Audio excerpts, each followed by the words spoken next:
Councilmember Carberry Montgomery and Councilmember Caduce, I don't see your green check on, sorry. No. I apologize. It could be me. I think it was mine earlier. Sorry. Because the green check was. Blaming you before she even knows. Do you have any now? No. Look at the green check. Why'd you get me in this? Oh, I'm getting you in.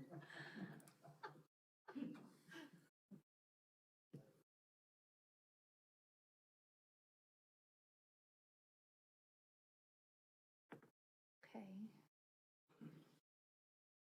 It just. Oh, yes. I looked away. Yes, we are good now. Thank you. All right, we're all good? Ready to go? All right.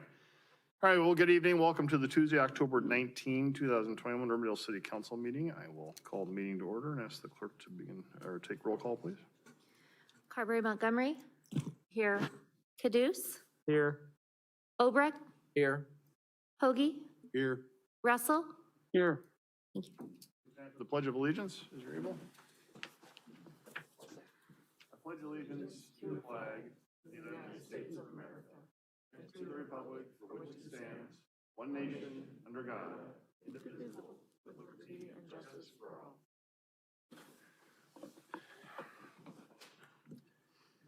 And it's Character Counts Week, so these words are even more meaningful this week.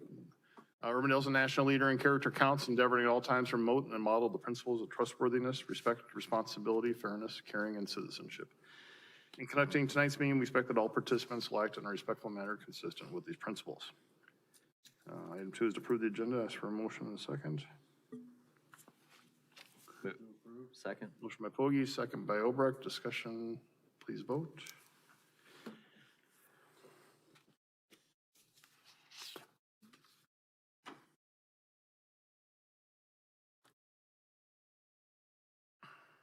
That passes.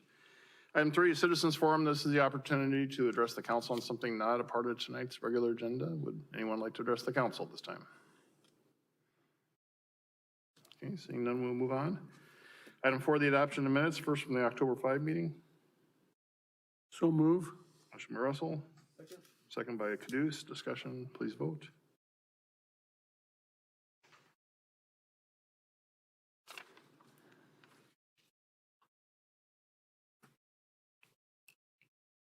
Passes. And then the October 12 lunch and learn. Move approval of the minutes. Motion by Obrecht. Second. Second by Russell. Discussion, please vote.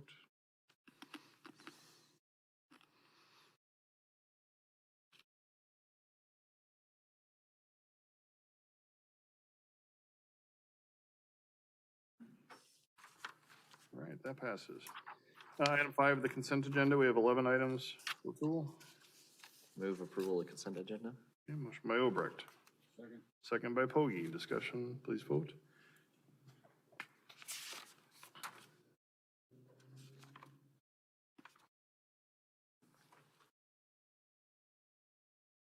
That passes. All right, item 6 is to establish public hearing. We have one, and that's to establish the public hearing for the development agreement with A&A Realty Group LLC and Worldwide Integrated Supply Chain Solutions, Inc.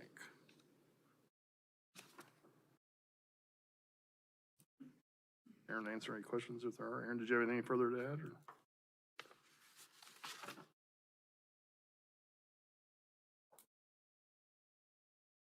Is there a motion? Move approval of resolution 224-2021. Okay, motion by Obrecht. Second. Second by Caduce. Discussion, please vote.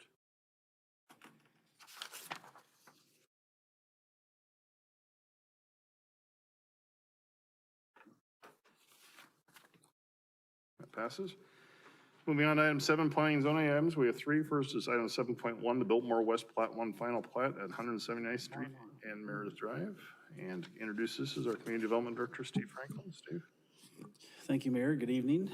This first item is one of 2 in the Biltmore area. Yeah, I'm ready.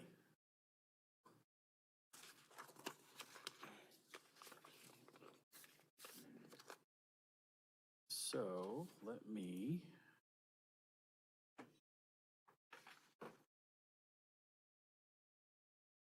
There we go. Okay, so these first two items, one is a preliminary plat, one's a final plat. This is a exhibit that Snyder put together, just so you can kind of see where we're talking about here, because we're starting to get way out west. So this is 170th, this is Meredith. This is the Radiant Point development that is pretty well completed at this point, so it's out west in Meredith. So the first item is going to be the final plat, which is going to be phase one or plat one, sorry, in Biltmore West. And you can see these other remaining lots that will be part of future plats. And then right after that, the next item that you'll consider will be the preliminary plat for Biltmore. So they're right next to each other, immediately north of Meredith. So the final plat, this is just an exhibit that shows the overall area. Here to the south, this is Meredith Drive, full movement access, right in, right out, only access.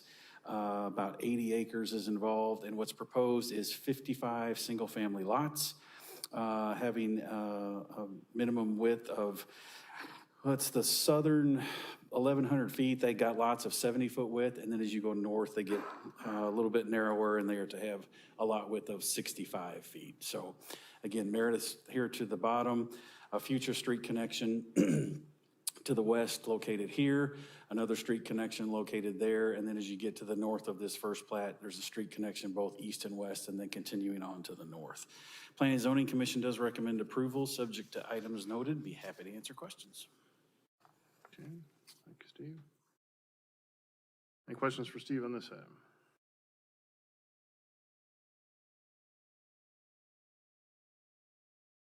All right, seeing none, is there a motion? I would move approval of council letter 55. All right, motion by Pogie, I'll second. second by Carberry Montgomery. Discussion, please vote.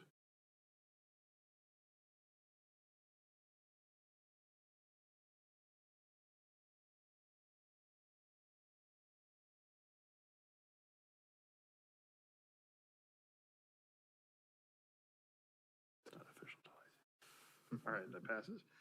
Item 7.2 is the Biltmore preliminary plat at 174th Street in Meredith Drive. Okay, so this is the preliminary plat for that property immediately adjacent to the east. Again, Meredith Drive here at the bottom, Main Street coming in through the development that will connect here to the west. This is a preliminary plat, so you can see the contour lines on there with the grading, so there's a lot more going on. But 40 single-family residential lots having a minimum width of 70 feet. And so when you come in, you can see those lots on either side of the street here, and then one little cul-de-sac to the south. Planning and Zoning Commission recommends approval of this item and be happy to answer questions. Steve, when I was reading the very thorough minutes, there. Thank you, Cheryl. I always have to say that because they're very, very thorough. There was discussion about this pond maintenance, which is an issue very close to my heart, or stabbing it in the heart. And so I'm just, there was not a lot of clarity in the discussion at the Plan and Zoning Commission around that. And I guess I want to make sure there is real clarity as to who is responsible and that homeowners ultimately know that they are going to be responsible. Right, it's the ultimate situation where it is a homeowners association responsibility. And so what's the best way to make them know that? Well, the obvious answer is you would hope that people would read the documents when they buy a property. Beyond that, I don't know, Brent, if you've had any specific conversations with the developer about how they're gonna relay that, but ultimately it is an HOA responsibility.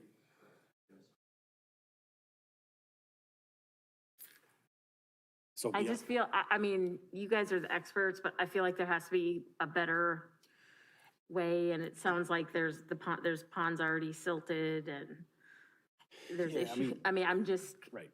The engineering's all been done quickly. to analyze what's there and analyze what's proposed to make sure it's all gonna work, you know, so you're starting from a good point.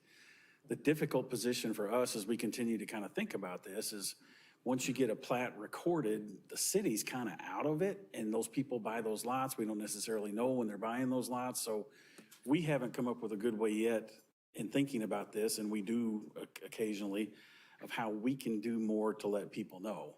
Because we kind of get out of the process once that plat gets recorded. So it's really the developer's responsibility and ultimately the home buyer's Right. responsibility to understand what they're buying.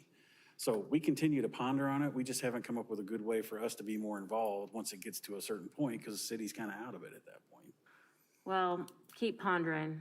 We will do that.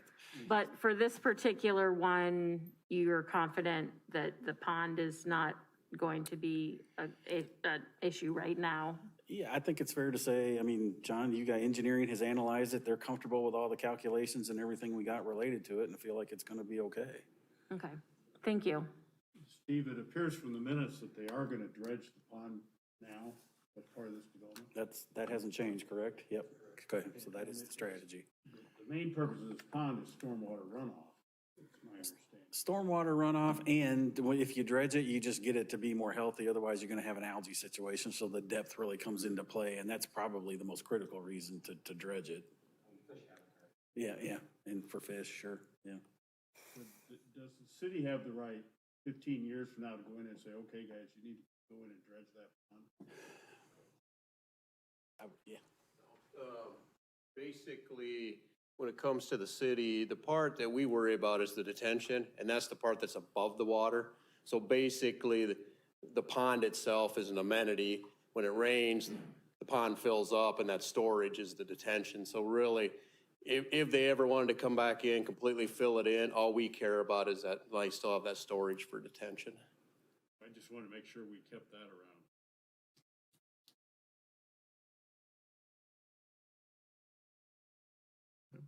All right, any further questions? No, I'll move approval of council letter 6860. Okay, motion by Carberry Montgomery, Second? second by Caduce. Discussion, please vote.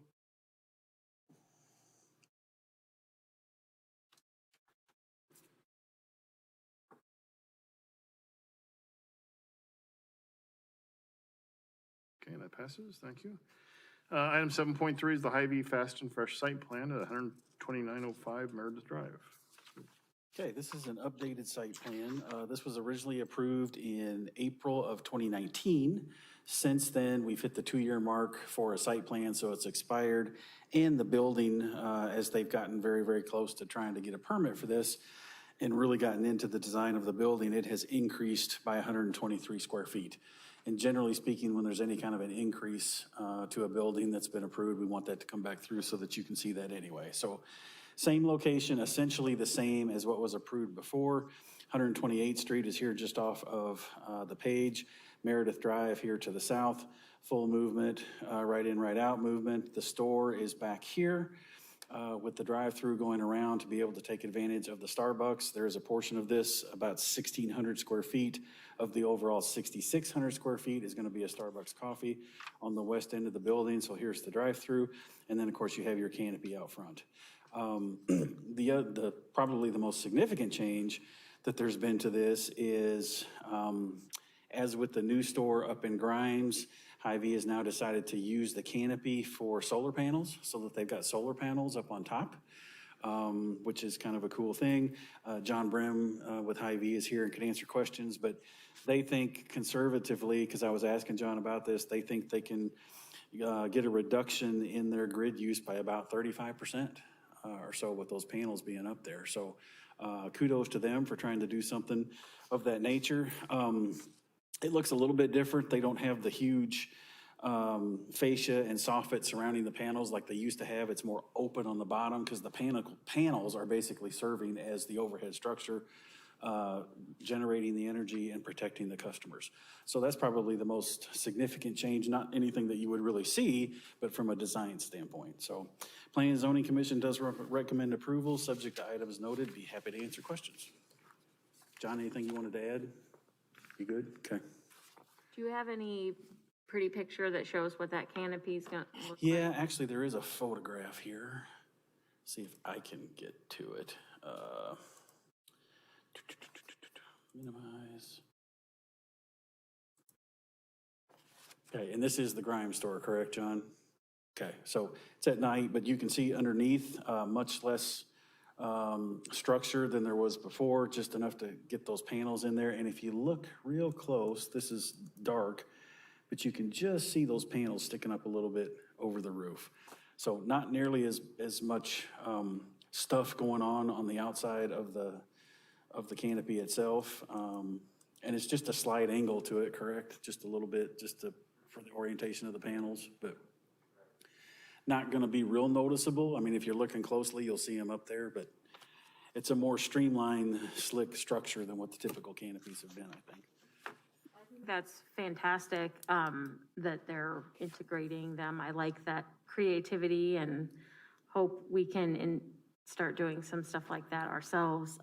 With the angle or the tilting, will that cause any runoff, like during rain or snow melt that? I mean, I think it's just to guess- assist getting moisture off of the panels, correct? You've got gutter systems on the canopy and everything anyway. Yeah, okay. Okay.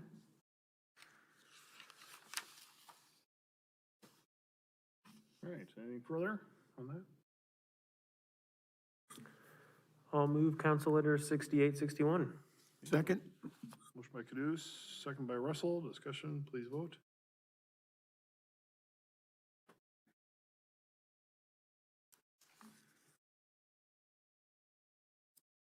All right, thank you. That passes. Thank you, Steve. And then moving on to item 8, the regular agenda items. Item 8.1, the Iowa Economic Development Authority's High Quality Jobs Program application endorsement for the Worldwide Integrated Supply Chain Solutions, Inc. And introducing this is our Assistant Economic Development Director, Aaron DeYoung. Aaron?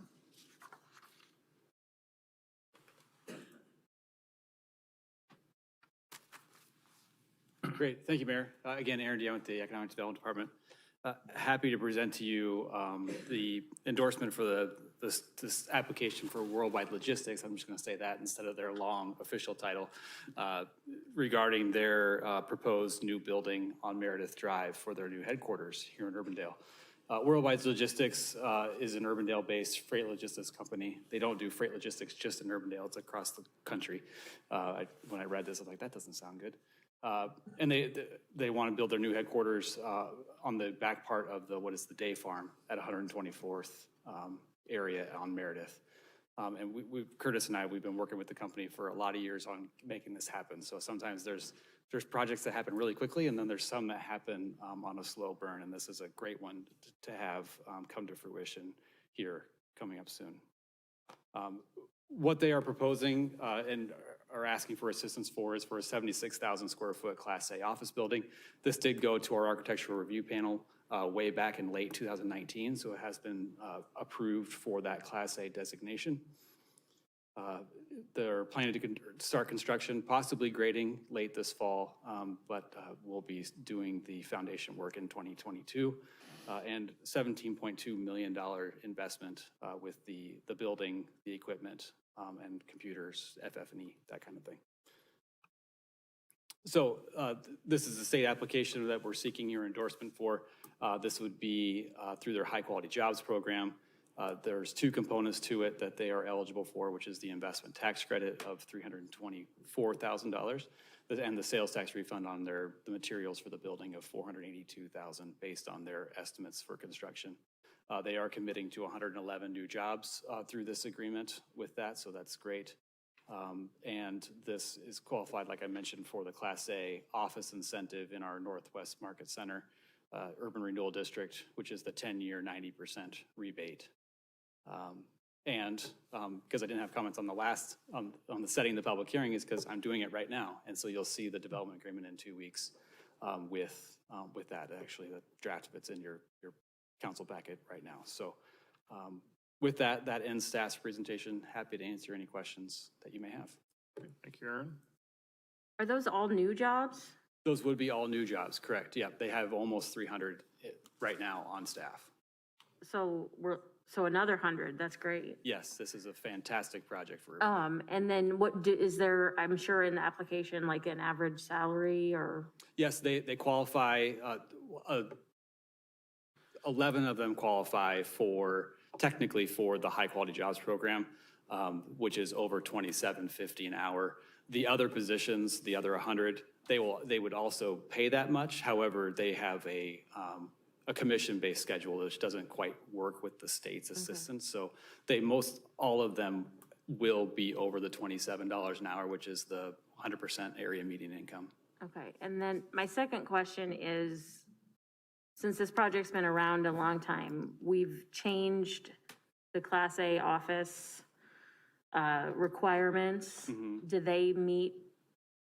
And then We when did it not went to the take it architect. back. Yeah, we did not take it back to the architecture review panel for the new designation since they did the full run through in late 2019. However, the intent is that they most likely would. However, we didn't do the full analysis on the new guidelines that were there.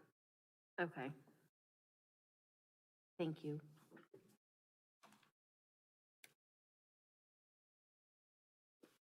Okay, any further questions or comments?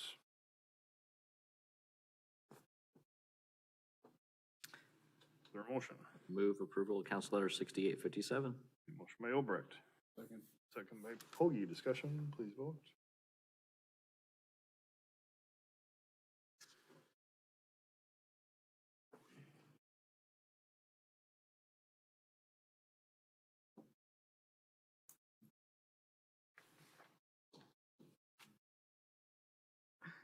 That passes.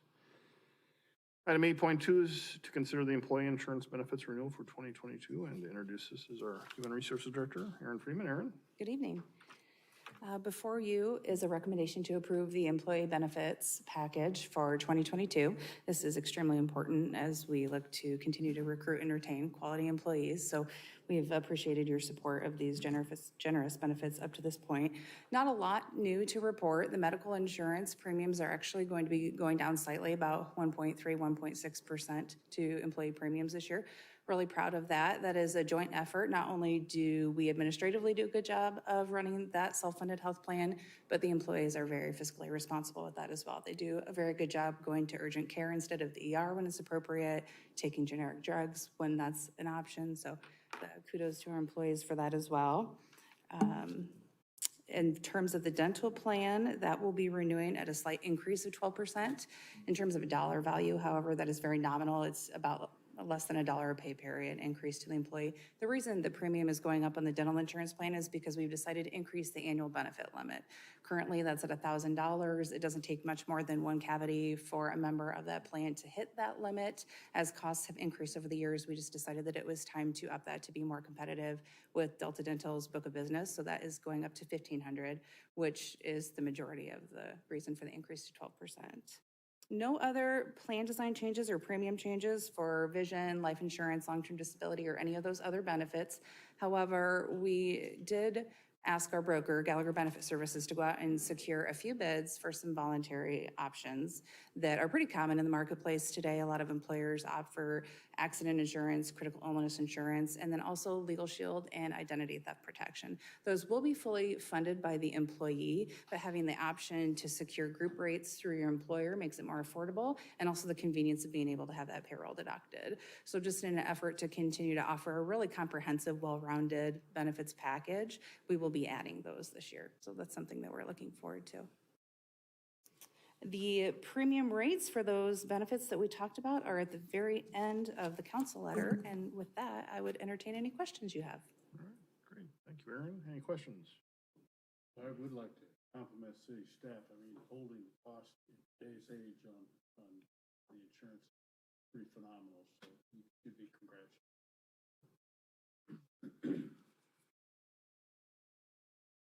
Any other questions or comments? I'll move council letter 6847. Motion by Russell, Second. second by Carberry Montgomery. Discussion, please vote.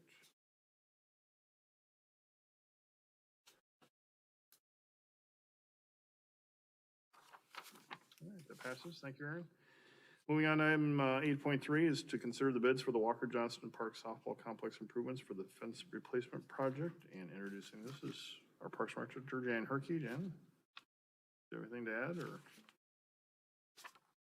You never turned down an opportunity to talk. That's right, get the microphone. I'd be happy to answer any questions. It's been a number of years since the fencing has been addressed, and we have some fencing replacement, they call it the fabric, and some gating areas that need to be replaced. So be happy to answer any questions. Jan, I have a question that before when the former occupier ran the park over there, they talked several times about extending the out-of-field fences out like 10 feet or something like that. This doesn't include that. Is that feasible? Should we wait and do it all at once? I don't know. Extending the fencing distance-wise would be hundreds of thousands of dollars to extend that. In some areas, it's not feasible. And right now, our usage is a lot of youth baseball and softball that's using it, and we get a lot of rentals that the distance that we have is sufficient. We do have some adult softball that uses it, but it's not as our users that are now renting it, the distance is sufficient. Okay.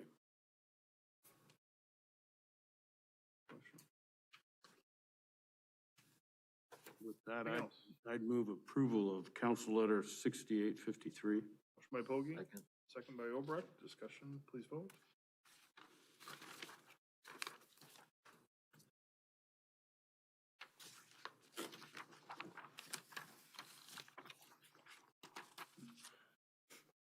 Passes. Then item 8.4 is consider the purchase for the Coyote Ridge Park play equipment. Mr. Mayor, members of the council, before you tonight is the request for the purchase of playground equipment at Coyote Ridge neighborhood. And this is in the CIP project this past year. We did phase 1 of the project and of the trail project, and that is this section right here, all the way to the end. This section was done by the developer, so phase 1 was just completed in 2021. So part of that project is for a playground installation. As part of that would be a $45,000 bid that's before you tonight. In addition, as part of that project would be benches, that the concrete that's required with that, the sidewalk connection, our safety fiber, wood chips, and then a shade, some type of small shade structure. This is a pretty small park area, so as we zoom in a little bit, so not the size of our typical playground, but just providing some play amenities for this neighborhood. So this is a picture of the open play field, and this is a picture of what the play structure, so you have some netting and different, a rock climbing component and a small slide component. And one of the biggest requests that we have from residents is some type of shade. So we will be getting a shade canopy out at the site as well as benches. So be happy to answer any questions. Playground equipment is the same as all other construction projects in the distance or the length of time it takes to get the playground equipment. So if you order it now, we're hoping that we'll have it in the spring for a spring installation. So be happy to answer any questions you might have. Jan, can you put up the map that shows where it is again, just for my personal, I was going to take a picture of it and you went. This one or this? This one. Okay, yep. And then tell me a little bit more about the shade structure. Will it be over benches or over part of the play structure? We typically will do it over the benches because oftentimes with a play structure that's a little bit larger, we'll have some type of canopy already. So typically it will be over benches. In a larger park area, it'd be a picnic table. This one will not be a shelter like the other ones, but more of a canopy, which you may or have seen at the pool or the senior centers. It's more of a canvas type that provides shade, but it's not as financial commitment for that. So that will be part of the spring installation. And is that, how much do those cost? Depending on the structure, it might be $15,000 a piece, depending on how many that we do. And how much area, because this is such a small area, we'd have to see once the playground's in how much. Right. You still want to keep a little bit of open space in any park for open play as well. Okay, thank you. I know that shade is, so many of our parks are not in well-treed areas. So I know it's important to put some of those structures out there to encourage daytime use in the summer. Absolutely. So I guess the follow-on to that is the tree planting also going to go in this area? So when the shade structures run its life, maybe trees are the natural shade at that point, or? Yeah, we typically in any of our parks, once the playground structure is in, and again, with the size of this, it might be along the trail, but we likely will do a handful of trees in the park as well to add for future future generations of shade, natural shade.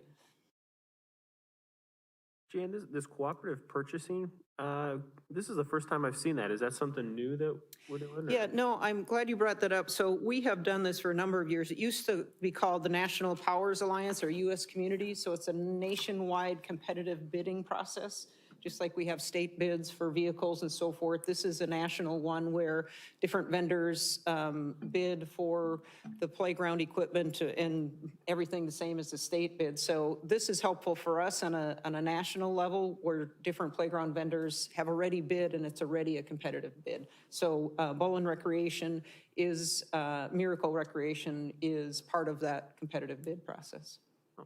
It sounds like a great idea. Do you feel like you're getting a little better deal? Like price a little better? Yeah, we know that it's competitive because a number of our bigger projects, we still bid out them, and it's right within that range. So, yeah, and we usually work with 3 to 5 different playground vendors, so they're all pretty competitive because they want to be the vendor that gets our next project too. That makes sense. No, well, it sounds like a neat idea. I just didn't see it before, so I appreciate the additional comment on it. I'll move Council Letter 6859. Motion by Caduce, Second. second by Carberry Montgomery. Discussion, please vote.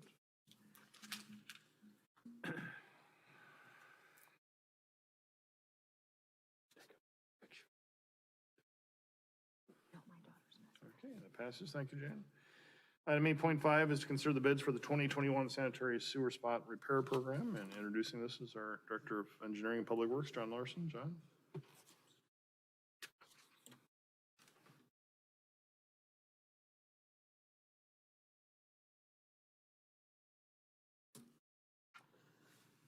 There we go. Good evening, Mayor, members of the council. Oops, 1 second here. There we go. This is our bid tabulation for our 2021 Sanitary Sewer Spot Repair Program. Last Tuesday, October 12th, we did receive 4 bids for the project. The low bid was from J&K Contracting in the amount of $63,523. Their bid was a little over $3,000 or 5% more than our engineer's estimate. A little bit about the project. We'll actually be doing spot repairs in 3 locations. 2 of them are located within the Urbandale Sanitary Sewer District, and 1 is within the Urbandale-Windsor Heights Sanitary District.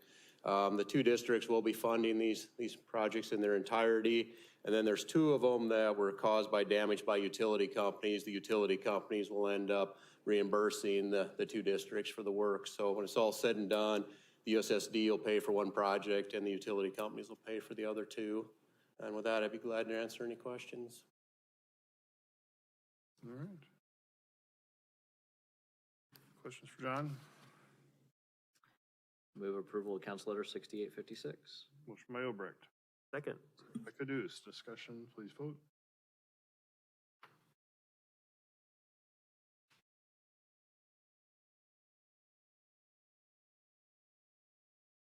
It passes. And then item 8.6 is the street light proposal for Waterford Road from 156 to 149.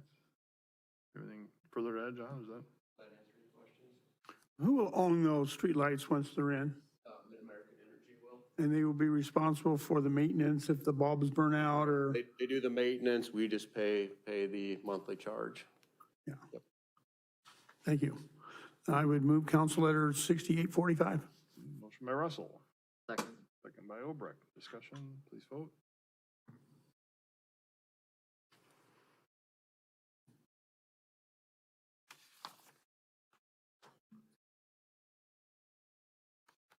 All right, that passes. That's All right. right, that takes us to the end of the agenda. I'll turn it over to response items. Ron, anything tonight? Yeah, just to let everyone know, Metro Waste Authority is completing their MRF that they're building, which, in case you're asked, that's Material Recovery Facility. But it's up on the south side of Grimes, just off 141. They are starting to process stuff now. They're having a grand opening on November 17th. And I don't know if you want to go to grand opening, but sometime you should go up. They have a very nice educational building. We had some savings that we put into it so that classes and stuff can go in and watch it from a safe place. And they have we're putting a lot of money in there in order to make it a true teaching environment, to try to encourage kids as to the right way to recycle. So it should be pretty neat. If you like big machinery, it's definitely there. The building is very, very cheap compared to the whole cost. It's all machinery. And it's, if you're that type of a person, you would love being there, so. What did MRF stand for? Material Recovery Facility.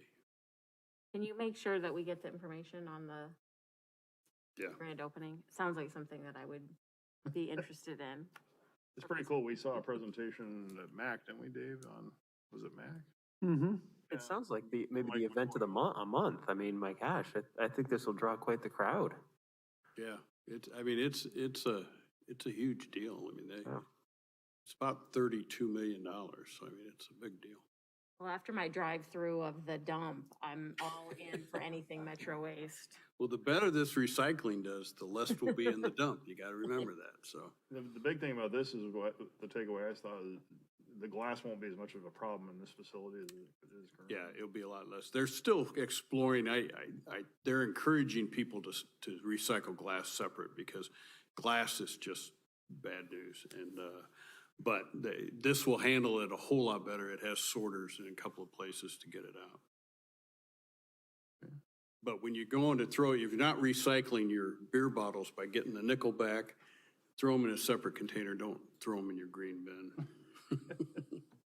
You mean a separate container and then in the green bin, or a separate container and then in your trash can? Yes, not your trash can. I mean, But just, Urbandale hasn't because we've been under construction everywhere, but they are going to a lot of cities and putting in places where you can recycle cardboard separately and you can recycle other things. And I think when we get our facility done, somebody will be knocking on AJ's door to put recycling centers down there. And then eventually they will probably start a campaign to encourage people to separate their glass and take it down there. that's a good PSA for those of us who might consume some wine or something that comes in a glass bottle. So thank you, Ron. Well, it's important you get a nickel back for it if you take it to the grocery store. Well, Much to the grocery store chagrin. I'm just more concerned it ends up in the right place at the end of the day, so. There you go. All right. Okay, thank you. That's all I have. Thank you, Bridget. Well, I was thrilled to represent Urbandale at the meet and greet with the president of the Tournament of Roses, Dr. Robert Miller, 2 weeks ago Thursday. The Waukee bands were scheduled to go to the Rose Bowl January 1st, 2021. When we were still one high school, and as you know, that got canceled, and now we are two high schools, so they have figured out a way to make it happen for both of the high schools to march together and attend the Rose Bowl Parade. It's a huge honor. There's just excitement in the air throughout the school district for this incredible honor for our community, and the gentleman was Dr. Robert Miller, and his wife were just really, really great ambassadors of the Rose Parade and the Tournament of Roses. And but I think they were very impressed with our communities as they were meeting the students and seeing the communities. And then I also just wanted to note, as I was looking through the building permit data, we're like over twice what we were in 2019, which I think is pretty cool. Steve maybe left, but I think that's something to note at, maybe it'll slow down the next couple of months, but still, that's pretty cool. So that's all I have. We're currently on pace that we should probably hit about 300 this calendar year. And again, coming out of a pandemic, they were 220 some odd during the pandemic year. So still very, very impressed with the numbers that are coming through. So yeah, it should be a good year for us again. That's it. Thanks, Bridget. Adam. Just noticing our next regular meeting happens also on Election Day, so hopefully everybody votes before they get here next time. Absolutely. Some have a little more interest than others this cycle, so. Absolutely. David? Glad to see that the fall leaf program is going to go forward again this year.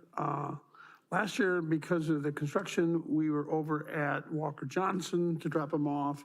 Don't know with the new facility, or is it still will be at Walker Johnson? I just had a couple neighbors ask me about that.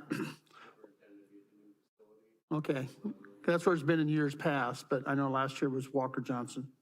Good, and thanks for getting that out, Derek. That was out on the neighborhood site, so good deal. Adam? Roses and leaves, I'm good. Thank you. I did forget one thing that Adam reminded me. There is early voting at the library tomorrow from 9 to 3. And then on the 28th at the Waukee District Office for Dallas County residents from 12:30 to 6:30. They did set one for Dallas. Okay. Yes, so that is for all of Dallas County can vote that during that open satellite voting period day.